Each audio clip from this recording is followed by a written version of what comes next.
অবগত করার চেষ্টা করেছি। আল্লাহ এবং রসুলের আদেশ যেগুলো মানুষের জন্য ভালো, আল্লাহ এবং রসুলের নিষেধ বাণীগুলো মনুষ্য জাতির জন্য খারাপ, এর বাইরে আমরা যা ভালো মন্দ মনে করি এটা ভালো আর খারাপের মধ্যে গণ্য হবে না।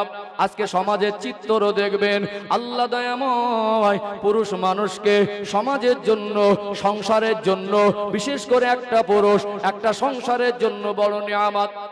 আজ আমাদের ছেলেগুলো বাবার কাছে যখন পয়সা চায়, জামা কাপড় কিনবার জন্য যখন পয়সা চায়, খাবার জন্য প্রয়োজনে পয়সা চায়, ওগুলো বাবা কষ্ট করে যোগান দেয় কি দেয় না? একটা পুরুষ মানুষ সংসারের জন্য কতটা নেয়ামত। দেশে যদি কাজ না হয় বিদেশে যায়। বিশেষ করে মুর্শিদাবাদ জেলার রাজমিস্ত্রিদের একটা সুখ্যাতি আছে। গোটা বাংলার কোনায় কোনায় গিয়ে মুর্শিদাবাদ জেলার মানুষের হাতের কাজের সৌন্দর্য একটা বিখ্যাত আছে না নেই? একটা খ্যাতি অর্জন আছে। কেন চলে যায় বিবিকে ছেড়ে, বাচ্চাকে ছেড়ে, বাবা মাকে ছেড়ে? পুরুষ মানুষ হয়তো ভাষায় বলে না, মুখ না ফুটলে বুকটা ফেটে যায়। বিবিকে ছেড়ে যেতে মন না চাইলেও, বাচ্চাকে ছেড়ে যেতে মন না চাইলেও, পাড়া প্রতিবেশীকে ছেড়ে যেতে মন না চাইলেও তারপরে চলে যায়। কেন? আমার বিবি যদি একটু ভালো থাকে, আমার বাবা মা কিভাবে সুখে থাকবে, আমার বাচ্চারা কিভাবে শান্তিতে থাকবে। এই জন্য পুরুষ মানুষ 2 ঘন্টা 4 ঘন্টা 6 ঘন্টা মাটি কোপানো কাজ, রাজমিস্ত্রির জোগাড়ে কাজ, সিমেন্টের বস্তাগুলো মাথায় নিয়ে একতলা থেকে 2 তলায় ওঠে, মাটি কোপানো কাজ করে প্রচন্ড গরমে গেঞ্জিটা ঘামে ভিজে যায়। বাড়ি আসে, গেঞ্জিটা নিংড়ালে মনে হয় টপ টপ করে ঘাম বের হবে।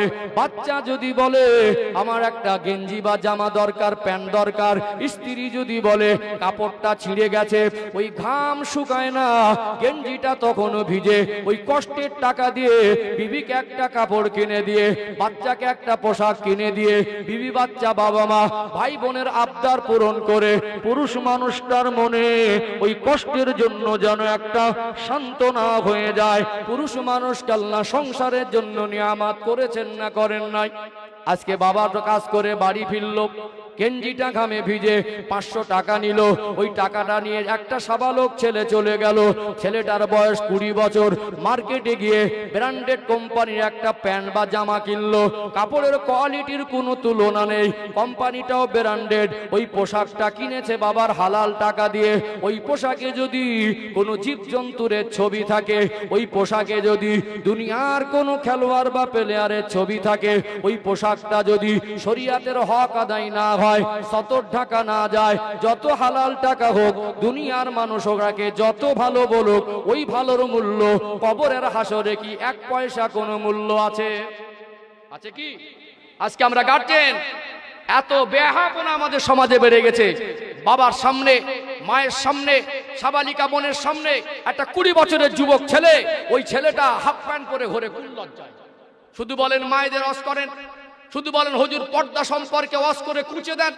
এখানে কিছু বেদি আপনাদের আবদার শুনে, কোন কমিটির আবদার শুনে, এখানে যদি মা বোনদেরকে শরিয়াতের কথা বলতে গিয়ে কোরআন হাদিস দিয়ে নিশ্চয়ই পর্দা না করলে জাহান্নামে যাবে, এটা কোরআন হাদিস বলে, ওটাকে যদি রেফারেন্স দিয়ে প্রমাণ করি, পাশ থেকে একজন মানুষ হেসে হেসে বলবে হুজুর হেভি দিল। আপনার গ্রামের মা, আপনার মেয়ে, আপনার খালা, আপনার প্রতিবেশী, তাকে একজন বক্তা স্টেজে জাহান্নামী বলে দিল, আর আপনি মস্কে মস্কে হেসে বললেন হুজুর হেভি দিল। এটা কোন পর্যায়ের চিন্তাধারা? ঠিক বললাম না ভুল বললাম? বড় গানটা আফসোসের ব্যাপার ছিল। আজ আমরা এত বিদ্বান, এত জ্ঞানীগুণী, এত বিশিষ্টজন, এত সমাজে এত নামকরা মানুষ থাকতে, আমরা সমাজে এত পণ্ডিত থাকতে, আমাদের পরিবারের মা বোনদের অবস্থাটা এমন কেন হলো? এই প্রশ্নটা তোলা দরকার ছিল। ঠিক বলছি না ভুল বলছি? শুনে রাখেন, পর্দা শুধু মহিলাদের নয়, পর্দা পুরুষেরও আছে। আছে না নেই? পর্দা পুরুষেরও আছে। একটা মহিলার যদি মাথার চুল ঢাকতে হয়, পায়ের গোড়ালির নিচ পর্যন্ত ঢাকতে হয়, হাতের কবজি পর্যন্ত ঢাকতে হয়, এটা যদি ফরজে আইন হয়, একটা পুরুষের নাভির নিচে কাপড় নামানো যাবে না, হাঁটুর উপরে কাপড় তোলা যাবে না, নাভি থেকে হাঁটু পর্যন্ত, এটা পুরুষের জন্য ঢাকা ফরজ। অর্থাৎ আজকে যাদের আল্লাহ পয়সা দিয়েছে, আজকে শহর এলাকার যারা বাসিন্দা, আজকে আমাদের গ্রাম্য এলাকায় কিছু কিছু যুবকরা এরা ফেসবুক ইউটিউব দেখে দেখে এরা ফ্যাশন আর মডার্নগিরি দেখাতে গিয়ে আজকে হাফ প্যান্ট পরে ঘরে বাবা মার নজরে এগুলো পড়লেও এগুলোকে প্রতিবাদ করে না। এই হালাল টাকা দিয়ে পোশাক কিনছে, মা ছেলেটাকে হাফ প্যান্ট পরা অবস্থা দেখে বলছে কচি তোকে হেভি লাগছে। কি বলছে? বাবা বলছে হেভি লাগছে, বন্ধু বান্ধব বলছে হেভি লাগছে, যদি আল্লাহর পছন্দ না হয়, ওটা শরিয়াতের পোশাক না হয়, ও যত ভালো লাগুক আর যত টাকা দিয়ে কিনে আনেন, ও পোশাকে কবরের হাসরে 1 পয়সা দাম নেই। এখন তো এত আপডেট হয়ে গেছে, আমাদের ছেলেরা পয়সা দিয়ে ছেঁড়া প্যান্ট ছাড়া কেনে না। আর ওইটা প্যান্ট কিনে পড়ছে, ওই প্যান্ট দিয়ে নাভির উপরে তোলা সম্ভব হবে বলে আমার মনে হয় না। নাভি থেকে এতটা নিচে নেমে গেছে, নাভির নিজের লোমগুলো দেখা যাচ্ছে। কথা বাস্তব বললাম না বাস্তব বললাম? আমরা বলছি আপডেট হয়েছে, আফসোস পিছন থেকে এতটা নেমে যাচ্ছে। এখন শর্ট গেঞ্জি পরছে ছেলেরা, কি পরছে? শর্ট গেঞ্জি পরছে, প্যান্টটা খুলে পড়ে গেল। আমরা বলছি তোকে হেভি লাগছে। কি লাগছে? আল্লাহ যদি ভালো কাজ করার জন্য পাঠায়, এখানে আমাদের কাছে মোমেন মুসলমানের কাছে ওটাই তো ভালো, আল্লাহ এবং রসুলের যেটা পছন্দ ওটাই তো আমাদের কাছে খারাপ হওয়ার কথা ছিল, যেটা আল্লাহ এবং রসুলের কাছে অপছন্দের। যে পোশাকটা শরিয়াতের পোশাক নয়, ওগুলো আমরা ভালো বলে চালিয়ে দিচ্ছি না, দেই না। অনেক বাবাজি চাষবাসের কাজ করেন, আপনি কাঁচা মারছেন মানে আপনি একটা ফরজ হুকুমের সীমা লঙ্ঘন করছেন। কোন হালাতে একজন পুরুষ মানুষ কাঁচা মেরে কাজ করতে পারবে না, আপনাকে সাবধান হতে হবে। যদি পানিতে যারা অনেক মাছ চাষ করছে, অনেক সময় পানিতে জাল টানার কাজ করে, মাছ ধরা কাজ করে, লুঙ্গি পরে মনে করেন কাঁচাটা মেরে নেমে যায়, পারবেন না।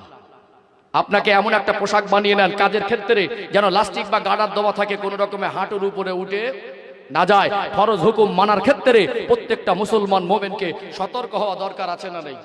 একটু রেসপন্স দেন, আছে না নেই? কিন্তু আমরা আফসোস আর পরিতাপের বিষয় কি জানেন? আমরা ছেলেদের বিয়ের সময় মোবাইলে ছবি নিয়ে ঘুরছে। এখন দেখছেন যুবকদের হাতে তো মোবাইল একেবারে আছে। এখন দেখছি মানে যাদের 35+ 40 এরাও নিচ্ছে। ইদানিং দেখছি কিছু বয়স্ক মানুষ এরাও মোবাইল ব্যবহার করছে। ঠিক করছে না? ইদানিং এখন মাঝে দেখা যাচ্ছে কিছু মানুষের 50 বছর বয়স, চুল দাড়ি পেকে গেছে, শখ করে ছেলে বললো আব্বা এটা রাখো। এখন তারাও ঘুরছে, ছেলের বিয়ে দেবে, চার দোকানে বসে মোবাইল খুলে ছবি ঘাটছে। সেই ছেলের ছবি দেখেছিস, ছেলেটার বিয়ে দেবো কিরকম লাগছে বলতো? হিরোর মতো। বাপ কি বলছে? আমার ছেলের মতো ছেলে নেই, ও ছেলে বিড়ি না খেলে দিন পার হয় না, বাপ বলছে হিরো। ও ছেলে 1 সপ্তাহে একদিনও মসজিদে যায়নি, কবে উজু করেছিল মনে নেই, জুমার দিনে মসজিদে যায় না, বাপ বলছে ছেলেকে দেখেছি হিরোর মতো লাগছে। কিসের হিরো? যে এখন গোসলের ফরজ জানে না, যে সূরা ফাতিহা পড়তে জানে না, যে পেশাব করে পানি নেয় না, যে লটারির দোকানে গিয়ে লাইন দেয়, যে বেহায়াপনা মেয়েদের প্রতি বারবার কুদৃষ্টিতে তাকায়, যে ছেলেটার ভিতরে শরিয়াতের পোশাক নেই, যে ছেলেটার একটা মাস চলে গেলে একবারও ওযু করেন, 1 ওয়াক্ত নামাজ পড়ে না, আপনি বাবা কোন লজ্জায় ছেলেটাকে বলছেন হিরো? হিরো তো সে যার চেহারায় নবীর সুন্নাত। হিরো তো সে যে ফজরের সময় ঠান্ডায় ওযু করে আল্লাহর ঘরে গিয়ে আল্লাহর ডাকে সাড়া দেয়।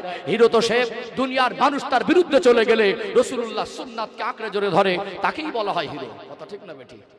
আমাদের ছেলেরা মদখোর, গাঁজাখোর, বিড়িখোর, আমাদের ছেলেরা বেনামাজি, আমাদের ছেলেদের পর্দার ঠিক ঠিকানা নেই, আমাদের ছেলেদেরকে মাল বেশি পাওয়ার আশায় গল্প দিচ্ছে, বাপের গল্প শুনে মনে হবে একেবারে সত্যি একটা ছেলেকে দেখেছি হিরোর মতো লাগছে।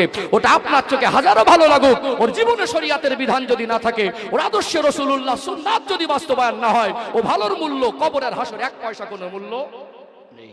রাগ করছেন মনে হয়? কষ্ট পাচ্ছেন কি? পিছন থেকে কি অসুবিধা হচ্ছে? দোয়া করে দেবো আপনারা যতক্ষণ, আমি ততক্ষণ। আপনারা যতক্ষণ। আমার সেই আবুল কাসেম ভাই কই আছে কি? আপনারা যতক্ষণ, আমি। অসুবিধা হচ্ছে না? বুঝতে পারছেন তো? হ্যাঁ, চলুন আমি 4টে পয়েন্ট বলবো বলেছিলাম, মনে আছে আপনাদের? যে আল্লাহ কিসের জন্য পাঠিয়েছেন? লিয়াবলুয়াকুম আইয়ুকুম আহসানু আমালা। আল্লাহ পাক আমাদেরকে দুনিয়া এই জন্য পাঠিয়েছেন কে কতটুকু ভালো কাজ করে যেতে পারি। এখানে ভালো বলতে আমরা যা নিজের থেকে ভালো মনে করব ওটা ভালোর মধ্যে গণ্য হবে না। মুমিন মুসলমানের কাছে আল্লাহর পছন্দের জিনিসটাই ভালো হবে, রাসূলুল্লাহর পছন্দের জিনিসটাই ভালো হবে। আল্লাহ এবং রাসূলের নিষেধ যেখানে আছে, আল্লাহ এবং রাসূলের অপছন্দ যেখানে আছে, ওখানে আমাদের ভালো লাগার কোনো অপশন ইসলাম শরিয়াত দেয়নি। আপনি কোন লজ্জা আপনার ছেলেকে হিরোর মতো বলছেন, যার ভিতরে ইসলামের আদর্শ নেই, যে ইসলাম সম্পর্কে বোঝেই না, যে শরিয়াতের সীমা লঙ্ঘন করে। আপনার সন্তান সোনার হীরের টুকরা ভালো হাজারো মনে করেন, ও ভালো আল্লাহর কাছে ভালো বলে গ্যারান্টেড হবে না। ক্লিয়ার বুঝতে পারলেন? চলুন আর একটু উদাহরণ দেই। ও ভাইজানেরা, সোনার মানিক যুবকেরা, আব্বার মায়েরা, সূরাতুল মুলকের 2 নম্বর আয়াতের একটু ব্যাখ্যা দিতে গিয়ে আপনাদেরকে ক্লিয়ার করে দেই। আজকে দেখবেন প্রায় মানুষের ভিতরে একটা প্রতিযোগিতা হচ্ছে, কে কত ভালো সুন্দর করে ঘর বানাতে পারে, প্রতিযোগিতা হচ্ছে কি হয় না? মুখে যদিও না বলে, পাশাপাশি একটা গ্রামে যদি দুটো ঘর হয়, দুজনেই যদি পয়সাওয়ালা হয়, অর্থের অভাব যদি না থাকে, একজন যদি ডিজাইন করে বাড়ির পাশে ঘর বানায়, এ যখন ওর ঘরের পাশে ঘর বানাতে চায়, এ চেষ্টা করে ওর থেকে ভালো ডিজাইন আর নকশা কালার করা। রাস্তা দিয়ে যাবেন, কত সুন্দর সুন্দর ডিজাইন করা ঘর বাড়িগুলো দেখা যায়, প্রিমিয়াম কোয়ালিটির রং করা, ডিজাইনের কোনো জবাব নেই। মানুষ হেঁটে হেঁটে যায়, বলে ঘরটা খুব সুন্দর। ও ভাইয়েরা, বাবাজিরা, ওই ঘর নির্মাণের অর্থ যদি সুদ আর ঘুষের টাকায় হয়, ওই ঘর নির্মাণের অর্থ যদি লটারির টাকায় নির্মাণ করা হয়, অথবা ওই ঘরটা যদি অবৈধ কোনো জায়গায় নির্মাণ করা হয়, দুনিয়ায় দেখবেন এমনও কিছু মানুষ আছে, বাবা অসুস্থ ছিল, শেষ বয়সে ডাক্তার দেখাতে নিয়ে যাবার নাম করে ভাই বোনদের ফাঁকি দিয়ে রাস্তার ধারে একটা জায়গা নিজের নামে ডুপ্লিসিটি করে লিখে নিয়েছিল। এরকম মানুষ আছে না নেই? অথবা ক্ষমতার বলে দুনিয়ার কোন অসহায়, দুনিয়ার কোন গরিব, ওই মানুষটার জায়গাটা দখল করে জবরদস্তি ওই জায়গাটায় ঘর বানাচ্ছে। অথবা এমনও হতে পারে ক্ষমতার বলে জায়গাটা দুহাত অন্যের দিকে ঠেলে আছে, ওর ডিজাইন কালার যত নকশা যত ভালো হোক, জায়গাটা যদি অবৈধ হয়, হাজার হাজার মানুষের চোখে যত ভালো লাগুক, ওটা ওই ভালোটা আল্লাহর কাছে আর নবীর কাছে যদি ভালো না হয়, কবরে হাসরে ওই ভালোর মূল্য এক পয়সা কোনো মূল্য নেই। আছে কি? আজ আমরা এই দুহাত জায়গার জন্য মারামারি করি। কি করি? বলে আপডেট হয়েছে, জায়গার মোট দাম হবে 40,000। ভিটে বাড়ি, পুরনো ভিটে বাড়ি, ও ভালো করে জানে দুহাত ঠেলে আছে, ভালো করে জানে ওই দুহাতটা ছাড়বে না। 40,000 জায়গার দাম হবে না, দুজনে 4 লাখ চলে গেছে, 2 লাখ করে। তারপরে চার দোকানে গিয়ে বলছে ওকে দেখে ছাড়বো। কি করবে? ওকে দেখে ছাড়বো। বেইবাড়ি গেছে, সাদা জামা পরেছে, একদম দামি আতর মেখেছে, জুমার দিন ফাঁস কাতারে গিয়ে বসে আছে, দেখে মনে হবে আল্লাহর ওলি বসে আছে, কিন্তু গাছ জোরে অপরের দিকে দুহাত ঠেলে রেখেছে। কিন্তু ঘরটা দেখে মানুষ মনে করছে ও সত্যি একটা ঘর, যতই ডিজাইন হাজারো ভালো লাগুক, কিন্তু দেখা যাচ্ছে ঘরের অর্থ নির্মাণের অর্থ সুদ আর ঘুষের টাকায়। বলুন, ওটা ওই ভালোর যতই আমাদের চোখে ভালো লাগুক, ওই ভালোর মূল্য কবরের হাসের এক পয়সা কোনো মূল্য আছে? আমরা মোমেন মুসলমান, আমাদের পছন্দটা আল্লাহ এবং রসুলের পছন্দ মতো হতে হবে। বরং হারাম পন্থায় অট্টালিকা করার থেকে, একটা খড়ের চালে ঘুমানো ব্যক্তিকে হারাম টাকায় বিরিয়ানি খাবার থেকে, হারাম টাকার খরচার বিনিময়ে এসি রুমে ঘুমানোর থেকে, একজন মানুষ ভ্যান চালিয়ে, একজন মানুষ ঠেলা গাড়ি চালিয়ে, একজন মানুষ যদি জুতো সেলাই করে রোজগার করে, ওটা যদি হালাল হয়, ওই এসি রুমে ঘুমানো বিরিয়ানি খাওয়া ব্যক্তির থেকে হালাল রুজি উপার্জনকারী তালপাতার ছাউনির নিচে ঘুমানো ব্যক্তি আল্লাহর কাছে পছন্দের হয়। বলুন সুবহানাল্লাহ। ঠিক বললাম না ভুল বললাম? তাহলে আমরা এত আপডেট হয়ে গেছি, খারাপকে ভালো বলছি আর ভালোকে খারাপ বলছি। চলুন আর একটা উদাহরণ তুলে ধরে একটু ক্লিয়ার হবে ইনশাআল্লাহ। ও ভাইজানেরা, সোনার মানিক যুবকেরা, আব্বারা মায়েরা, যেহেতু এখানে একটু পর্দার কথাটা আমাদের বলতেই হয়, আমি কোরআন শরীফের থেকে সূরা আলে ইমরানের 102 নম্বর আয়াত খুতবার ভিতরে পড়ে ভূমিকার মধ্যে ওটাই ব্যাখ্যা দিয়েছি। সূরা আলে ইমরানের 102 নম্বর আয়াতের শেষে আমার আল্লাহ জানিয়ে দিলেন, ওয়ালা তামুতুন্না ইল্লা ওয়া আনতুম মুসলিমুন। ওরে আমার বান্দা বান্দি, মরতে যদি হয় পরিপূর্ণ মুসলমান না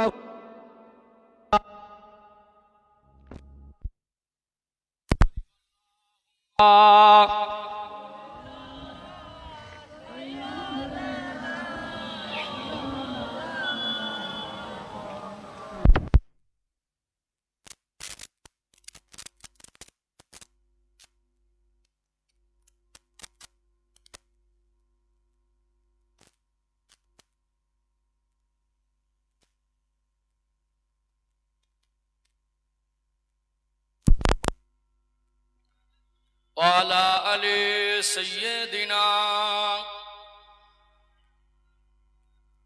ও ভাইজানেরা, মুর্শিদাবাদ জেলার সোনার মানিক যুবকেরা, আব্বারা মায়েরা, আল্লাহ পাক যদি পরিপূর্ণ মুসলমান হয়ে মৃত্যুবরণ করতে বলেন, আল্লাহর আদেশ নিষেধগুলো মানা দরকার আছে না নেই? আজকে একটু ব্যাখ্যা দেই। আজকে দেখবেন আমাদের পরিবেশে বিয়ে বাড়িতে বরযাত্রীর সংখ্যা মহিলাদের পুরুষদের মধ্যে দেখবেন বরযাত্রীর সংখ্যা আজ মহিলা পুরুষ 50-50 হয়ে গেছে, না যায় নাই? বরযাত্রীর সংখ্যা 50-50 হয়ে গেছে। একটা লোকের একটা ছেলে আর একটা মেয়ে। ছেলেটা বড়, বয়স 24 বছর, মেয়েটার বয়স 20 বছর। মেয়ের মা বলছে কেউ যদি বিয়ে বাড়িতে না যায় বরযাত্রী হিসাবে, আমার মেয়ে কিন্তু যাবে। কে যাবে না যাবে ওটা জানিনি, আমার মেয়ে যাবে। আজকে দেখবেন বিয়ে বাড়িতে যাওয়ার সময়, একটা সময় দেখা যেত বাড়িতে বিয়ে বাড়িকে কেন্দ্র করে নাচ গান হতো, বেহায়াপনা হতো, অনেক হারাম কাজ হতো।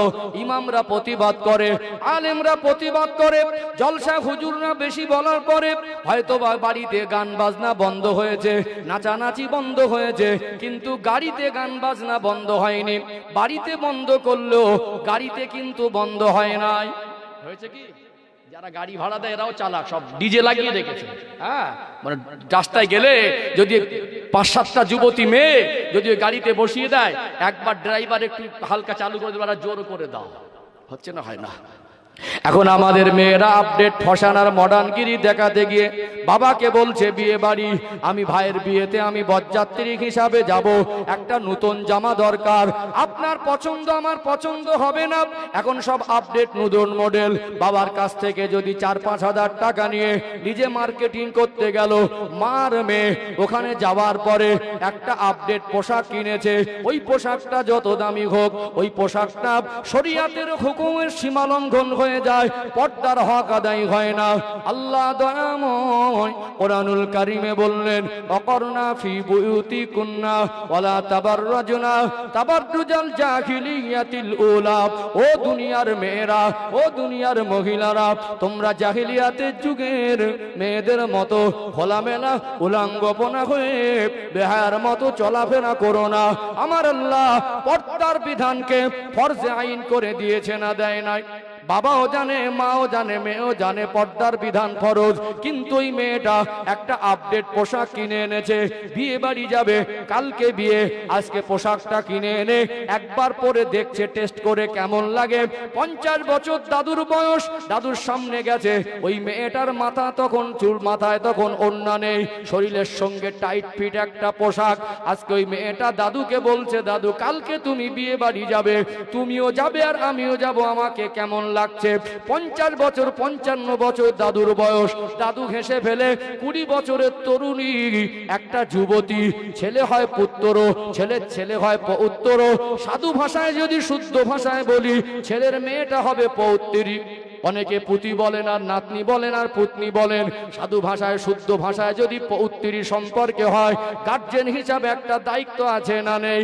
বরং দাদু ওই চুল খোলা অবস্থায়, পেট পিঠ খোলা অবস্থায়, আপডেট পোশাক পরা অবস্থায় দাদু হেসে ফেলে বলছে, তোকে হেভি লাগছে। কি লাগছে? 50 বছর প্লাস বয়স দাদুর চোখে কি লাগছে? হেভি লাগছে। চুল খোলা, পেট পিঠ খোলা, আপডেট পোশাক। অন্তত পেটের দিকে না খোলা থাকলে মোটামুটি শরীরটা আপডেট। যে পোশাকগুলো এখন যা মানে বিদর্ভীদের কালচার, মা বলছে কচি পোশাকটা না হেভি মানিয়েছে। আব্বা কিরকম লাগছে বলো তো? আব্বা বলছে কেন, খুব সুন্দর হয়েছে। দুলা ভাইটা বলছে হেভি লাগছে, চাস্তো ভাইটা বলছে হেভি লাগছে। তোমার বাবার চোখে যদি হেভি লাগে, মায়ের চোখে যদি হেভি লাগে, দাদুর চোখে হেভি লাগে, কাল যে তুমি সাজসজ্জা করে যাবে, আজ ওখানে গিয়ে যে পরপুরুষ কিছু যুবক আছে যাদের হায়া লজ্জা কম, তাদের চোখে কিরকম লাগবে? আমরা বলছি হুজুর রস করে কুচে দেন, হুজুর রস করে। আপনি যদি দায়িত্ববান না হন, আপনি বাবার মা যদি সচেতন না হন, আপনার মেয়েকে যদি পর্দার পোশাক কিনে না দেন, ছোট থেকে পর্দা অভ্যস্ত না করেন, হুজুরের বাবা 14 পুরুষের ক্ষমতা নেই ওয়াজ করে সমাজে বাস্তবায়ন করে দেবে পর্দা। ঠিক বললাম না ভুল বললাম? আজকে আমরা গার্জেনরা অসচেতন।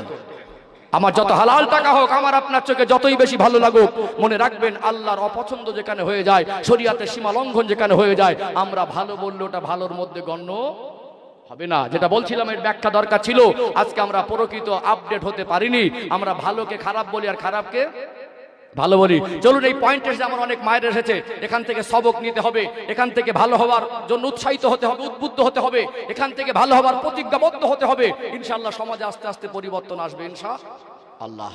ডক্টরের কাছে গেলে ডক্টর প্রেসক্রিপশন করে দেয়, ইনফরমেশন দেয়, ঔষধটা খেতে হবে আপনাকে, টাইম মতো ডোজটা মেনটেনেন্স করতে হবে আপনাকে। ডক্টর প্রত্যেকটা রোগীর বাড়ি বাড়ি গিয়ে জোর করে তাকে সুস্থ করে দিয়ে আসতে পারবে না। এখানে একজন ডক্টরের মতো একজন আলেম ভালো হবার ফর্মুলাগুলো বলে দেবে, এগুলো বাস্তব জীবনে অ্যাপ্লাই করতে হবে, বাস্তব জীবনে বাস্তবায়ন করতে হবে। এটা সকলের নৈতিক দায়িত্ব। কথা ঠিক না ঠিক?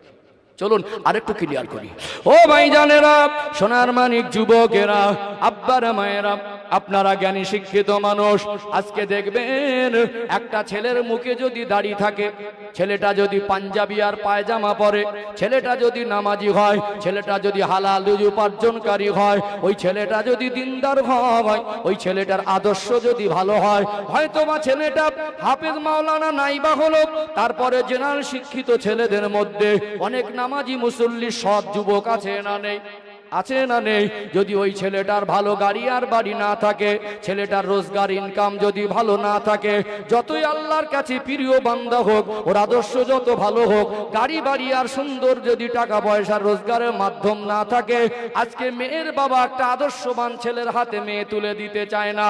যদি মার্কেটে যদি 50টা দোকান থাকে, ছেলের নামে 50 বিঘে জমি থাকে, কলকাতায় 2টো ফ্ল্যাট থাকে, আর ওই ছেলেটা যদি লাল পানি নীল পানি খায়, এখন মেয়েটাকে ওই ছেলের হাতে তুলে দেওয়ার জন্য মেয়ের বাবার মা পাগলের মতো হয়ে যায় কি যায় না? যদি অনেক সম্পদ থাকে, 50 বিঘে জমি, মার্কেটে 30-40টা দোকান, যদি ভালো বিল্ডিং বালাখানা এসি রুম থাকে, মেয়ের মার বাবা বলবো একবারও জিজ্ঞাসা করবে না সাহস করে যে নামাজ পড়ে কিনা, আদিও কলেমা জানে কিনা, এ জিজ্ঞাসা করবে না। এখন দেখবেন আজ সাধারণত আমাদের গ্রাম এলাকার মা বোনরা এতটা খারাপ হয়ে যায়নি। আছে কিছু মানুষ শরীয়তের সীমা লঙ্ঘন বেশি বেশি হচ্ছে, সাধারণভাবে ম্যাক্সিমাম বাড়িতে 90% বাড়িতে আমাদের মেয়েরা মোটামুটি আদবে চলে। নাইটি পড়ুক, চুড়িদার পড়ুক, ওড়না মাথায় দিয়ে মোটামুটি আদবে চলে না? হ্যাঁ, মোটামুটি আদবে চলে। তাদের চুল বা পেট পিট খুলে তার এতটা বেয়াদবের মতো চলে না। এখন বিয়ে ঠিক হয়েছে, এখন সম্পদ দেখেছে, মাল দেখেছে, অট্টালিকা দেখেছে, এখন এই মানুষটার আর্থিক অবস্থা খুব একটা ভালো না, একটু গরিব হলে কি হবে, মেয়েটা একটু দেখতে শুনতে ভালো, সেই সূত্র করে এই মেয়েটাকে তারা পছন্দ করেছে।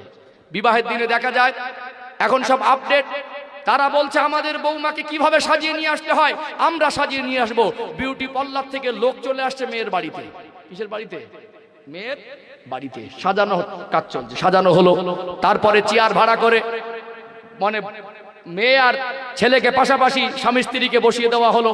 এবং যে মেয়েটা এতদিন চুল খুলে ঘুরতো না, যার চুল, যার পিঠ, যার বুকের অংশ পৃথিবীতে আজ পর্যন্ত তার কাস্ত ভাই, খালাতো ভাই, ফুফুতো ভাই, মামাতো ভাই, তার গ্রামবাসী প্রতিবেশী কেউ দেখতে পাইনি, আদবে চলতে। এখন বিয়ে বাড়ির যে চিত্র যেভাবে সাজানো গোছানো হচ্ছে, যে শাড়িটা পরিয়ে দেয় ওটা তো শরীর ঢাকা সম্ভব, কাটিংটা আলাদা, শাড়ি পরিয়ে দিল, দেওয়ার পরে একটা পাতলা ওড়না মাথায় চাপিয়ে দিল, ওই ওড়নাটা আবার চুলের খোপার মধ্যে একটু বাঁধিয়ে দেয়, চুলের খোপার মধ্যে পিছন থেকে একটু বাঁধিয়ে দেয়। এইবারে যে মেয়েটা এতদিন আদবে ছিল, দুই পক্ষের সমর্থনে মেয়েটাকে অর্ধনগ্ন করা হয়। বিয়ে বাড়ি কত পণ্ডিত, কত বুদ্ধিজীবী, কত জ্ঞানীগুণী, কত সমাজের নাম করা মানুষ, দুই পক্ষের বিয়ে বাড়ি আসে না, কোন প্রতিবাদ দেখেছেন? বরং একটা মেয়েকে উভয় পক্ষের সমর্থনে অর্ধনগ্ন করা হয়। এখন কি কঠিন পরিস্থিতি আমাদের সম্মুখে।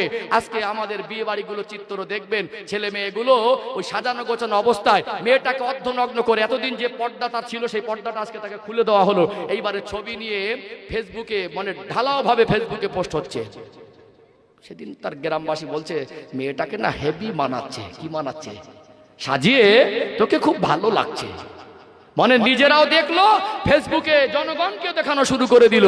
দুই পক্ষের সমর্থনে একটা মেয়ের পর্দার বিধানের সীমা লঙ্ঘন বিয়ের দিনেই করা হয়। এখানে যদি প্রতিবাদ করার মতো কেউ থাকে না। কোথায় আপডেট হয়েছে? আমরা শরিয়াতের সীমা লঙ্ঘন করছি আর বলছি আপডেট হয়েছি। এই আপডেটের মূল্য কবরের হাসরে 1 পয়সা কোনো মূল্য নেই। এটা আমাদের চোখে হাজারো ভালো লাগুক, এই ভালো কবরের হাসরে 1 পয়সা কোনো কাজে আসবে না। বরং এটা ভালো লাগার কারণেই আল্লাহর কাছে জবাবদিহি করতে হবে। কথা ঠিক না বেঠিক? সচেতন হন, দায়িত্ববান হন। আপনি মেয়েটাকে মানুষ করছেন, মেয়ের মা, যখনই মেয়েটাকে কোনোদিন প্রয়োজনে বাইরে নিয়ে যাবেন, আপনিও পর্দায় যাবেন, আপনার মেয়েটাকে পর্দার পোশাকে নিয়ে যাবেন।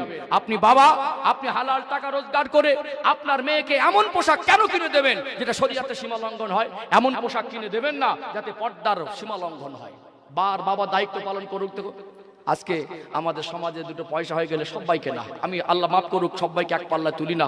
আমি বিভিন্ন স্তরে বিভিন্ন পরিবেশে কথা বলি, বাস্তব কথা বলছি। আমার আগের দিনের অজ আর এখন অজ। সমাজে ভাবতে হবে, যখন যেটা মনে হবে কমের জন্য এটা দরকার, তখন সেই লাইনে কথা বলতে হবে। এটা তো দরকার নাকি? দরকার না? এটা দরকার। এই জন্য আমি চেষ্টা করি আমার কমের মানুষকে দিন শরিয়াতের সঠিক বিষয়গুলো একটু মনে করিয়ে দেওয়া। কি করিয়ে দেওয়া? একটু স্মরণ করিয়ে দেওয়া, আমরা যেন আল্লাহর কথাগুলো, রসুলের কথাগুলো মেনে চলতে পারি। আজকে বিয়ে বাড়ির এই কুকর্মগুলো বন্ধ করতে গেলে উভয় পক্ষের সপ্তাহটা অবলম্বন করতে হবে কি হবে না? হবে না? তাহলে আপনি বাবা আর মা, আপনার তো উচিত মেয়েটাকে ছোট থেকে পর্দায় মানুষ করা। এটা যেমন উচিত, এমন একটা ছেলের হাতে তুলে দেবেন, সেই ছেলেটা যেন মেয়েটাকে পর্দায় রাখতে সক্ষম হয়। আপনিও পর্দা করালেন না, এখন তো আপডেট, আমার মেয়েকে আর আমার স্ত্রীকে পর্দা করাবো না, হুজুরের বাপের কি, এরকম একটা ভাব। জলসায় বলছে তো আমার বাপের কি, ইমাম মসজিদের মেম্বারে বসে বলে তো আমার বাপের কি, আমি আমার মেয়েকে আর স্ত্রীকে আরো বেপর্দারে যাবো, হুজুররা যা বলে বলুক, এরকম একটা ভাব চলছে না? হ্যাঁ, এইবারে দেখুন একটা ছেলে সে বিবাহ করে নিয়ে গেল, নিয়ে যাবার পরে সে কোনোদিন চায় না তার স্ত্রী পর্দায় চলুক, বরং স্ত্রীর কে সঙ্গে করে নিয়ে শ্বশুর বাড়ির ফ্রি মোটর সাইকেলে যখন মানে শরীরের পেট পিট খুলে দিয়ে সুন্দরী স্ত্রীকে নিয়ে যখন যায় মোটর সাইকেলে হর্নটা তখন তারা বেশি বেশি দেয়, মানে আমার স্ত্রী সুন্দরী, আমি একা কেন দেখবো, তোরাও দেখ। শ্বশুর বাড়ির ফ্রি মোটর সাইকেল। এখন স্বামী কোনোদিন চায় না তার স্ত্রী পর্দায় থাকুক, বাবা মা কোনোদিন তার মেয়েকে পর্দায় অভ্যস্ত করিনি। এখন মেয়েটা 18 বছর, বাপের বাড়ি ছিল 20 বছর, বাবা মা তাকে পর্দার পোশাক পরায়নি, এখন স্বামীর হাতে তুলে দিল, স্বামী আরো সংসার করছে 10 বছর, মেয়েটা 30 বছর বয়স, স্বামীও তাকে পর্দার কথা বলে না আর পর্দার সঙ্গে বের করে না। হুজুর অস করে পর্দা নশিনা হবে সমাজে? হবে? আমরা মনে করি বছরে একবার জলসা দেবো, হুজুরকে বলে দেবো হুজুর কুঁচে দেন যেন ভালো হয়ে যায়। সচেতন হতে হবে। সূরা আত-তাহরিমের 6 নম্বর আয়াতটা আমল করতে হবে। উ আনফুসাকুম ওয়া আহলিকুম নারা, নিজে বাঁচো এবং আহাল পরিবার বর্গকে জাহান্নামের আগুন থেকে বাঁচাও। এই সমাজকে পরিবর্তন করতে গেলে, আমাদের ইসলামিক আদর্শে আদর্শিত হতে গেলে, আমাদের সমাজের হারাম কাজগুলোকে বন্ধ করতে গেলে আমাদেরকে সচেতন হতে হবে। শুধু বক্তারা ওয়াজ করে সমাজ পরিবর্তন করে দিতে পারবে না। বক্তারা আপনাদেরকে ইনফরমেশন দেবে কোনটা হারাম কোনটা হালাল। একজন আলেম তার সোহবতে বসে আপনার শরিয়াতের গাইডলাইনগুলো সেগুলো পরিষ্কার করে আপনার কাছে ব্যাখ্যা করে দেবে। আমল যে যার নিজের দায়িত্ববান হয়ে করতে হবে, তবেই আমরা দুনিয়ায় কল্যাণ পাবো, আখিরাতের কল্যাণ পাবো, তবেই আল্লাহর সন্তুষ্টির জীবন আমরা অর্জন করতে পারবো। আল্লাহ আমাদের তৌফিক দান করেন, বলেন আল্লাহুম্মা আমিন। আলোচনা রাগ করছেন নাকি? চলুন এখানে আমি আরেকটা ব্যাখ্যা দেবো, একটু জীবনীতে আসি। দাঁত ঠান্ডা হয়ে যাচ্ছে, সময়ও হয়ে আসছে, বেশি বাকি নেই। কোরআনের কথা বলতে বলতে এমনি টাইম পার হয়ে যায় ইনশাল্লাহ। দেখেছেন 11:30 বেজে গেছে, আর কিছুক্ষণ চলবে না, বন্ধ করে দেবো। আমি সত্যি বিশ্বাসই করে উঠতে পারছিলাম যে ঠান্ডায় লোক থাকবে। হ্যাঁ কাসেম ভাই, আমি বিশ্বাসই করতে পারছিলাম না ঠান্ডার লোক থাকবে। থেকে গেল আলহামদুলিল্লাহ। হ্যাঁ, আমি তো বিশ্বাস করছিলাম যে লোকজন থাকে কি না থাকে।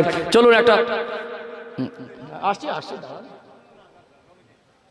কে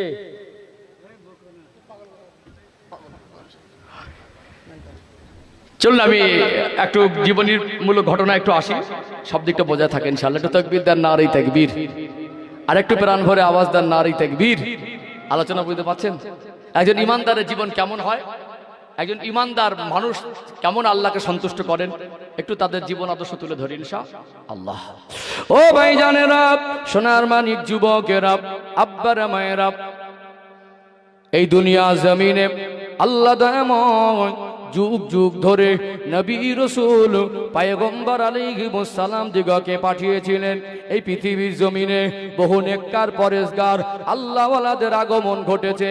এই পৃথিবীর জমিনে যত নবী রাসূলকে আল্লাহ পাঠিয়েছিলেন, এক দুজন ব্যতিক্রম হতে পারে, ম্যাক্সিমাম নবী রাসূল, ম্যাক্সিমাম দিনদার পরেশগার মানুষ যারা এসেছিলেন, তাদের আব্বা মাকে দেখবেন, তাদের আব্বা মার জীবন ছিল অত্যন্ত পবিত্র। একজন মার জীবন যদি পবিত্র না হয়, একজন মা যদি আদর্শবান না হয়, একজন মা যদি আল্লাহ ওয়ালি না হয়, একজন বাবা যদি দিনদার না হয়, তাদের পরিবারে নেক সন্তান আসবে আশা করা যায় না। একজন নবী পরিবারের তাদের লাইফ স্টোরি একটু তুলে ধরি, অনেক কিছু শিখে আসবে। আল্লাহ দয়াময় হযরত ইব্রাহিম আলাইহিস সালামকে এই দুনিয়ায় নবী করে পাঠিয়েছিলেন। তার দুটো বিবি ছিল, ওই দুটো বিবির গর্ভে আল্লাহ সন্তান দিয়েছিলেন। দুটো বিবির সন্তানকে আল্লাহ পাক নবী করে পাঠিয়েছিলেন, বলুন সুবহানাল্লাহ। একজন বিবি হলেন আম্মা জান হযরত সারা আলাইহিস সালাম। ওই বিবির গর্ভে আল্লাহ পাক যে সন্তান দিয়েছিলেন, ওই সন্তানটার নাম হলো হযরত নবী ইসহাক আলাইহিস সালাম। আর একজন বিবির নাম হলো আম্মা জান হযরত হাজেরা আলাইহিস সালাম। হাজেরা আলাইহিস সালামের গর্ভে আল্লাহ পাক যে সন্তান দিয়েছিলেন, ওই সন্তানটার নাম হলো হযরত নবী ইসমাঈল আলাইহিস সালাম। বাবাও নবী, মাও নবী, একই পরিবারে একজন নবীর দুটো বিবি, ওই দুটো বিবির গর্ভে আল্লাহ দয়াময় দুটো সন্তান দিলেন। ওই সন্তান দুটো নবী, বলুন সুবহানাল্লাহ। নবীর মা এমনি হওয়া যায় না। আপনি মনে করবেন আমি ভালো হব না, আমি আদর্শবান হব না, আমি আল্লাহর পথে চলবো না, আর আমার ঘরে আমার সন্তানটা নেক হবে, এটা আশা করা যায় না। একটু লাইফ হিস্টোরি আপনাদের তুলে ধরি। আল্লাহ দয়াময় হযরত নবী ইব্রাহিম আলাইহিস সালামকে নবী করে দুনিয়ায় পাঠিয়ে আমার আল্লাহ তাআলাকে দ্বীন ইসলামের খেদমতের দায়িত্ব দিয়েছিলেন। আল্লাহ যখন যেখানে যাওয়ার হুকুম করতেন সেই সমস্ত এলাকায় গিয়ে হযরত নবী ইব্রাহিম আলাইহিস সালাম দ্বীন প্রচারে মগ্ন হয়ে যেতেন। তিনি চলে গেলেন বাবুল নামক শহরে দ্বীন প্রচার করতে। আল্লাহর আদেশ হলো, তেনার বিবাহের পর্যাপ্ত তখন বয়স হয়ে গেল, তখন তিনি বিবাহ বন্ধনে আবদ্ধ হয় নাই। একজন নবীর আল্লাহ পাক এমন সুন্দর চেহারা করেন, একজন নবীর আদর্শের চরিত্রের উপরে আঙুল তোলার ক্ষমতা কারোর হয় না। ইব্রাহিম আলাইহিস সালামের চেহারা যেমন সুন্দর ছিল, তার চরিত্রের উপরে দুনিয়ার কেউ আঙুল তুলতে পারত না। ইব্রাহিম আলাইহিস সালামকে নমরুদ আগুনে পুড়িয়ে মারার চেষ্টা করেছিল না করে নাই? ইব্রাহিম আলাইহিস সালাম আল্লাহর হুকুমে বাবুল নামক শহরে তিনি চলে গেলেন, সেখানে দ্বীন প্রচার করলেন। হঠাৎ তার সহচর সঙ্গীদের নিয়ে একটা রাস্তা দিয়ে যাচ্ছিলেন। ওই জায়গাটার নাম হলো খজাইনুল ওয়াজা। ওই জায়গা থেকে অতিক্রম করার সময় তিনি দেখতে পেলেন বিভিন্ন দিক থেকে রাজা বাদশাদের ছেলেরা, তারা অত্যন্ত সুসজ্জায় সজ্জিত হয়ে, তারা খুব ভালো ভালো দামি দামি ঘোড়ায় চড়ে কোথাও যেন যাচ্ছে। মানুষজনকে জিজ্ঞাসা করে, এত রাজা বাদশাদের ছেলেরা এত সুসজ্জায় সজ্জিত হয়ে কোন দিকে যায়? বললে, এলাকা একজন নাম করা রাজা আছে, ওই রাজার একটা খুব সুন্দরী, পরমা সুন্দরী একটা মেয়ে আছে। ওই মেয়েটা অনেক আদর্শবান, রাজা অফার দিয়েছে সমস্ত এলাকার অন্যান্য রাজাদের ছেলেরা তারা যে যার সজ্জায় সজ্জিত হয়ে সবাই রাজার বাড়িতে আসবে। আর ওই রাজার মেয়ে হযরতে সারা, সে নিজে পছন্দ করে যার গলায় ফুলের মালা পরিয়ে দেবে, রাজার জামাই সেই হবে। ইব্রাহিম আলাইহিস সালাম তিনি হঠাৎ সহচরদের নিয়ে ওই রাস্তা দিয়ে যেতে যেতে ওই মজলিসের কাছে গিয়ে দাঁড়ালেন। সমস্ত রাজাদের এলাকার রাজাদের সব রাজপুত্ররা সুসজ্জায় সজ্জিত হয়ে ওই জায়গায় এসে গোল করে দাঁড়িয়ে আছে। রাজা নিজে ময়দানে বেরিয়েছেন, রাজার একমাত্র কন্যা আম্মা জান সারা আলাইহিস সালাম তিনিও বেরিয়েছেন, হাতে একটা ফুলের মালা নিয়ে। রাজপুত্রদের দেখে, চাউনি ভঙ্গি দেখে, তাদের মুখের দিকে দেখে, ঘুরে ঘুরে ঘুরে ঘুরে হঠাৎ নজর পড়ে গেল হযরতে নবী ইব্রাহিম আলাইহিস সালামের চেহারার দিকে। ইব্রাহিম আলাইহিস সালামের চেহারার দিকে দেখে কি মন হয়ে গেল। তিনি জিজ্ঞাসা করলেন, আপনি কে? কোথায় আপনার বাড়ি? নবীরা কি মিথ্যা কথা বলেন? নবীরা তো মিথ্যা কথা বলেন না। আল্লাহর খলিল, আল্লাহ পাকের দোস্ত, আল্লাহ যাকে খলিল বলে আখ্যায়িত করেছিলেন তার লাকাব হলো ইব্রাহিম খলিলুল্লাহ। ইব্রাহিম আলাইহিস সালাম বলেছিলেন, আমার নাম হলো ইব্রাহিম। আম্মা জান হযরতে সারা আলাইহিস সালাম বলেছিলেন, আপনি কি সেই ইব্রাহিম যে ইব্রাহিমকে নমরুদ আগুনে পুড়িয়ে মারতে চেয়েছিল? তিনি বললেন, হ্যাঁ আমি সেই ইব্রাহিম। তিনি বুঝতে পেরেছেন ইনি অন্য কেউ নয়, ইনি হলেন আল্লাহর প্রেরিত একজন নবী। আম্মা জান সারা তিনি তার হাতের ওই ফুলের মালাটা অন্য কোন রাজার সন্তান রাজপুত্রদের গলায় না পরিয়ে হযরতে নবী ইব্রাহিম আলাইহিস সালামের গলায় পরিয়ে দিয়েছিলেন। বলুন সুবহানাল্লাহ। মা সারা যখন ইব্রাহিম আলাইহিস সালামের গলায় ফুলের মালা পরিয়ে দিলেন, সমস্ত রাজপুত্র অবাক হয়ে গেল যে মানুষটা না কোনো এক্সট্রা সাজসজ্জা করেছে, যে মানুষটা না কোনো দামি ঘোড়ায় চড়ে এসেছে, একটা সাদা মাটা পোশাকে থাকা একটা মানুষের গলায় ফুলের মালা পরিয়ে দিল। মানুষ তারা হাসাহাসি করে মনে দুঃখ পেয়ে চলে গেল। কিন্তু রাজা দেখলো যে ভালো করে খোঁজ খবর নিয়ে ইনি সেই নবী ইব্রাহিম আলাইহিস সালাম। মেয়ের সঙ্গে বিবাহ হলো। আম্মা জান সারা ছিলেন একজন ধনী পরিবারের রাজকন্যা। ওখানে থেকে কিছুদিন শ্বশুর বাড়িতে থাকলেন। স্বামী স্ত্রীর প্রাথমিক ভাবে বিবাহর পরে স্বামী স্ত্রীর ভিতরে একটা গভীর সম্পর্ক তৈরি হয়। ইব্রাহিম আলাইহিস সালাম স্বামী স্ত্রীর জীবন অতিবাহিত করলেন।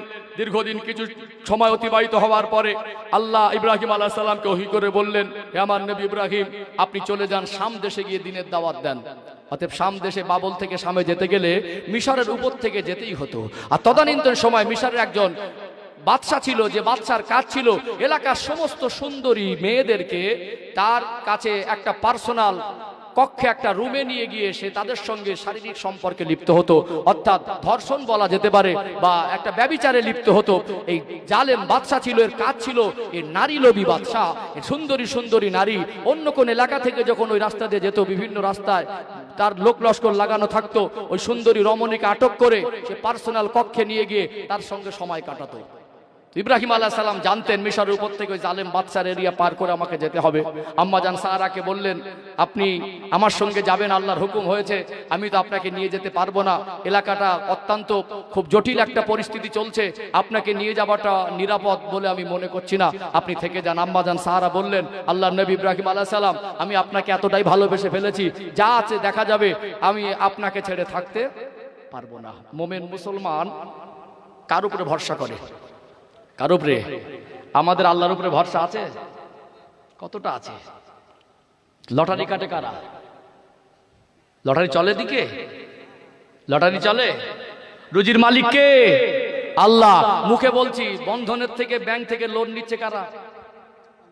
হ্যাঁ, চালু হয়েছে? চালু হয়েছে? চালু হয়ে গেছে তাহলে নাকি? খাওয়ানোর মালিক আল্লাহ, আর সুদ নিচ্ছি আমরা। এই মুখে বলছে আল্লাহ, আবার সুদ নিচ্ছি আমরা। তাহলে ভরসা ঠিক করা হলো? আজকে জাতি লাঞ্ছিত, বঞ্চিত, অপমান, অপদস্থ হওয়ার কারণ আমরা শরীয়তের সীমা লঙ্ঘন বেশি বেশি করছি। ওয়ালা তাহিনু ওয়ালা তাহজানু ওয়া আনতুমুল আলাউনা ইন কুনতুম মুমিনিন। বান্দা যখন মুমিন হয়ে যাবে, আল্লাহ পাক বলছেন ওই বান্দা বান্দিকে দুনিয়ার কোনো শক্তি, দুনিয়ার কোনো ব্যক্তি তাকে বেইজ্জতি আর অপমান অপদস্থ করতে পারবে না।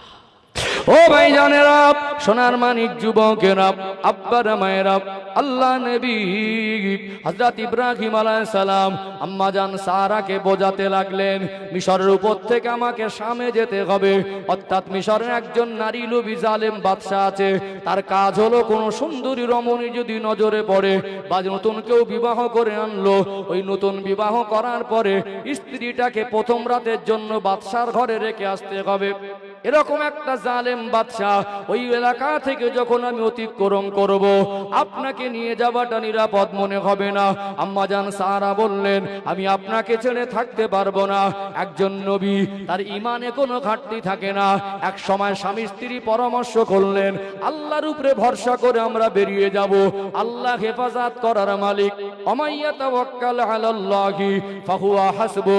যে ব্যক্তি আল্লাহর উপরে ভরসা করে, আমার আল্লাহ দয়াময়, তার জন্য যথেষ্ট হয়ে যায়। বলুন সুবহানাল্লাহ। বেরিয়ে গেলেন। তবু ইব্রাহিম আলাইহিস সালাম একটা কৌশল অবলম্বন করলেন। একটা ভালো কাঠের সিন্দুকের মধ্যে সিন্দুক বানিয়ে নিলেন। মনে মনে করেছিলেন, যখন ওই জালেম বাদশার এরিয়াটা পার হব, তখন আমার বিবিকে সিন্দুকের মধ্যে নিয়ে আমার সাথী সঙ্গীদেরকে নিয়ে কষ্ট করে পার হয়ে যাব। একজন নবীর স্ত্রীর সম্মান ইজ্জত আছে না নেই? আছে না নেই? তারপরে একটা কাঠের সিন্দুক বানিয়ে ওই জালেম বাদশার এরিয়ায় প্রবেশ করার আগে আম্মা জান সারাকে নিরাপদে নিয়ে যাওয়ার জন্য ওই সিন্দুকের মধ্যে দিয়ে আল্লাহ নবী ইব্রাহিম আলাইহিস সালাম সাথী সঙ্গীদের নিয়ে রাস্তা অতিক্রম করছেন। ওই জালেম বাদশার ওখানে যারা লোকজন ছিল, তারা জিজ্ঞাসা করলো, আপনারা কোথা থেকে আসছেন? নবী ইব্রাহিম আলাইহিস সালাম বললেন, বাবল থেকে আসছি। আপনারা এই রাস্তা থেকে কোথায় যাবেন? রাস্তা ধরে মিশরের উপর থেকে। তারা বললেন, আমরা যাব শাম দেশে। বলল, আপনাদের কাছে কি আছে? এত সম্পদ, এত মালামাল নিয়ে কোথায় যাবেন? এগুলো আমরা চেকিং করব। বললেন, আপনার যদি কর লাগে, এখন যেমন ট্যাক্স দিতে হয়, যদি আপনাদের কোনো দাবি দাবা থাকে আপনারা বলুন, এগুলো আমরা সব খুলে দেখাতে পারবো না। তাদের সন্দেহ বেড়ে গেল, দেখার আগ্রহ বেড়ে গেল। বলল, কোনো মতে কোনো টাকা পয়সা আমরা চাই না, ব্যাগের মধ্যে সিন্দুকের মধ্যে কি আছে সবগুলো আমাকে দেখা তাকাতে হবে। আল্লাহ নবী ইব্রাহিম আলাইহিস সালাম দেখলেন ওই এলাকার মানুষ অত্যন্ত জেদি মানুষ, তারা কোনো কথা শুনলো না। সিন্দুকটা খুলে দেওয়ার পরে পরমা সুন্দরী একজন নবীর স্ত্রী আম্মা জান হযরতে সারা আলাইহিস সালামকে দেখতে পেলেন। তারা জোর করে নিয়ে গিয়ে বাদশার ওই পার্সোনাল কক্ষে ঢুকিয়ে দিলেন। বাদশার কাছে সব বর্ণনা দিলেন। হযরত নবী ইব্রাহিম আলাইহিস সালামকে একটা জেলখানার মধ্যে বন্দী করে দেওয়া হলো। বাদশা এই খবর শুনবার পরে তার সহচর যারা সাথী সঙ্গী ছিলেন, অর্থাৎ বাদশার কিছু খাদেমা ছিলেন, তাদেরকে বলা হলো অত্যন্ত সুন্দর করে সাজিয়ে আমার ওই রুমে ওই পরমা সুন্দরীটাকে রেখে দাও। এমন সময় আমার আল্লাহ দয়াময় তিনি হুকুম করেছিলেন, তিনি জিবরাইল আলাইহিস সালামকে বলেছিলেন আপনি যান আমার নবী ইব্রাহিম আলাইহিস সালামের চোখে আপনার হাতটা বুলিয়ে দেন। ইব্রাহিম আলাইহিস সালামের চোখের পর্দাটা যেন উঠে যায়। জেলখানার মধ্যে থেকে তার স্ত্রীর উপরে কি আচরণ হয় তিনি যেন সবকিছু স্পষ্ট দেখতে পায়। চোখের দুনিয়ার যে পর্দা, এই পর্দাটা উঠিয়ে নেওয়া হলো। কেননা কোন রকম হালাতে যত কঠিন পরীক্ষা হোক, তার বিবির কি হালাত থেকে, তার বিবির উপর থেকে কি হালাত যায়, ইব্রাহিম আলাইহিস সালাম তিনি যেন দেখতে পায়। ওই জালেম নারী লোভী বাদশা আম্মা জান হযরতে সারা আলাইহিস সালামকে কক্ষে নিয়ে ওই কক্ষের মধ্যে গেলেন। অত্যন্ত তার ভিতরে জালিমি ছিল। ওই জালেম বাদশা কুমন্ত্রণা নিয়ে, মনের মধ্যে কুচিন্তা নিয়ে, কুলোভ লালসা নিয়ে আম্মা জান সারার দিকে এগিয়ে যাবেন। এমন সময় আম্মা জান সারা বলেছিলেন, এ বাদশা আমি হলাম এই এলাকার অপরিচিত, আপনি তো আমায় বন্দী করেছেন, এখানে আমার তো ব্যক্তিগত কোনো শক্তিতে আমি আপনার কাছে পেরে উঠব না, আপনার যা ইচ্ছা তাই করেন, তবে একটু আমায় সময় দেন, আমি একটু উযু করে 2 রাকাত নামাজ পড়ব। আম্মা জান হযরতে সারা উযু করে নিলেন, 2 রাকাত নামাজ পড়ে নিলেন, আল্লাহর কাছে দোয়া চাইতে লাগলেন, ও রব্বুল আলামিন আল্লাহ আপনি সম্মান ইজ্জত রক্ষা করনেওয়ালা, আল্লাহ আমি একজন নবীর স্ত্রী, আমার অনেক সম্মান আছে, এই জালেম বাদশার কুলালসা থেকে আপনি আমাকে হেফাজত করতে পারেন। আল্লাহ পাক আমার সতীত্বকে আজও পর্যন্ত আমি কোনো পরপুরুষের কাছে দেই না, একমাত্র আমার স্বামী ছাড়া আমার এই শরীরের উপর আজ পর্যন্ত কেউ অবৈধ পন্থায় আমার শরীরে আঘাত করতে পারে নাই। আজকে জালেম বাদশাহ আমার সঙ্গে শারীরিক সম্পর্কে লিপ্ত হবে, আল্লাহ এটা আমি সহ্য করতে পারবো না। চোখের পানি ফেলে ফেলে দোয়া চাইলেন, আর আমার আল্লাহ দয়াময় তার দোয়াকে কবুল করে নিয়েছিলেন। জালেম বাদশা সময় দেওয়ার পরে ওযু করে নামাজ পড়ে দোয়া চেয়ে নিলেন, আগিয়ে যেতে যাবেন। এমন সময় আল্লাহর কুদরতি ক্ষমতায় ওই জালেম বাদশার শরীরের শক্তিটা আমার আল্লাহ ছিনিয়ে নিয়েছিলেন, হাত পা অবশ হয়ে গেল, ওই জায়গায় জমিনে পড়ে গেলেন, আর আগে বাড়ার কোনো ক্ষমতা হয় না। ওই সময় বুঝতে পারলেন এই জালেম বাদশা ভীত সন্ত্রস্ত হয়ে গেল। তিনি অনুনয় বিনয় করতে লাগলেন যে আপনি আমার জন্য যা কিছু হয়তো দোয়া করেছেন এটা কবুল হয়ে গেছে, আপনি আমায় মাফ করে দেন, আপনি আমায় ক্ষমা করে দেন, আপনার শরীরে আর স্পর্শ করব না। আম্মা জান সারা পুনরায় আল্লাহর কাছে দোয়া করলেন, ওই দোয়াটা আল্লাহ পাকের কাছে কবুল হয়ে গেল। ও ভাইরা বাবাজিরা, ওই দোয়াটা কবুল হয়ে যাবার পরে ওই বাদশা পুনরায় সুস্থ হয়ে গেল। আবার বাদশার আগম্বিত হয়ে অত্যন্ত কুরুচিকর লালসা নিয়ে এইবারে আগিয়ে গেলেন আম্মা জান সারার কাছে শরীরে স্পর্শ করার জন্য। শরীরে স্পর্শ করার সাহস হয়নি, আমার আল্লাহ দয়াময় পুনরায় শরীরের শক্তিটাকে ছিনিয়ে নিয়েছিলেন। ও ভাইরা বাবাজিরা, এই সময় বাদশা বলেছিলেন আপনি আমার জন্য দোয়া করেন, আমি একবার লালসায় পড়ে আপনার কাছে ওয়াদা পূর্ণ করতে ওয়াদা করেছিলাম, রাখতে পারি নাই, আমি আর ওয়াদা ভঙ্গ করব না, আপনাকে কোনো ক্ষতি করব না, আপনার শরীরে কোনো আঘাত করব না। আম্মা জান হযরতে সারা ওই সময় আল্লাহর কাছে পুনরায় দোয়া করলেন। দোয়া করার পরে ওই জালেম বাদশা তিনি সুস্থ হয়ে যাবার পরে আগের তুলনায় বেশি রেগে গেল, আগের তুলনায় বেশি রেগে গেল। রেগে গিয়ে এত জালেম ছিল, তৃতীয়বার আবারও ওয়াদা খেলাপ করলো যে আগে যেতে যাবেন, আমার আল্লাহ চোখের দৃষ্টি শক্তিটাকে ছিনিয়ে নিয়েছিলেন। বলুন সুবহানাল্লাহ। আচ্ছা, মানুষের জালেম বাদশাহ, তার চোখের দৃষ্টিশক্তি চলে গেলে রাজত্ব বেশি দিন টিকবে বলে মনে হয়? চোখের দৃষ্টি চলে যাবার পরে ও থমকে দাঁড়িয়ে অনেক কিছু ভাবনা ভাবতে শুরু করলো। আমি আজ পর্যন্ত আমার এত সহচর লোকজন রয়েছে, এত প্রজা রয়েছে, এত মানুষকে আমি পরিচালনা করি, এখন যদি আমার এই চোখের জ্যোতিটা ফিরে না পাই, আমার অবস্থা খুব করুণ হয়ে যাবে। আমি মানুষের কাছে গিয়ে কি বলবো, কি বুক দেখাবো? আমার বাদশাহীটাকে আমি টিকিয়ে রাখতে মনে হয় পারবো না। এই জন্য মা সারাকে তৃতীয়বারের জন্য বললেন, আমি দুবারও ওয়াদা খেলাপ করেছি, আমি এবারও ওয়াদা খেলাপ করব না। আমি আপনাকে মা বলে সম্বোধন করছি। কি বলে? মা বলে। আম্মাজান সারা আল্লাহর কাছে দোয়া করলেন, আল্লাহ পুনরায় চোখের দৃষ্টিশক্তি ফিরিয়ে দিয়েছিলেন। বলুন সুবহানাল্লাহ। ইজ্জত বাঁচানোর মালিককে সবাই বলেন আল্লাহ। আজকে মানুষ সতীত্বটা আমাদের মহিলা পুরুষ উভয়ের ভিতরে এই পবিত্র জিনিসটা আছে না নষ্ট হয়ে যাচ্ছে? নষ্ট হয়ে যাচ্ছে না? নষ্ট হয়ে যাচ্ছে।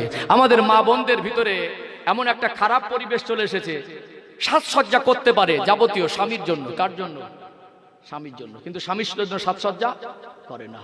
স্বামী বিভিন্ন জায়গা থেকে ঘুরে ফিরে এসে, স্বামী যখন বাড়ি আসে, স্ত্রীর কাছে এসে তার অনেক কিছু চাওয়া পাওয়া থাকতে পারে, কিন্তু স্বামী যখন বাড়ি আসলো, এসে দেখলো স্ত্রীর মুখে হাসি নেই, স্ত্রীর মেজাজটা ঠিক নেই, পরনে একটা ভালো শাড়ি নেই, এই সমস্ত মনে সাজসজ্জারও প্রয়োজন মনে পড়ে না। স্বামীকে খুশি রাখতে হবে, এটা শরীয়তের বিধান। স্বামীর জন্য সাজসজ্জা করতে হবে। স্বামী দীর্ঘদিন পরে বাড়ি আসার পরে ভালো মনে কথাও বলে না। আজকে স্ত্রীকে ভালো রাখার জন্য, বাচ্চাকে ভালো রাখার জন্য, বাবা মাকে ভালো রাখার জন্য দেশ বিদেশে কর্মসূত্রে চলে যায়, যেতে মন না চাইলেও যেতে হয়।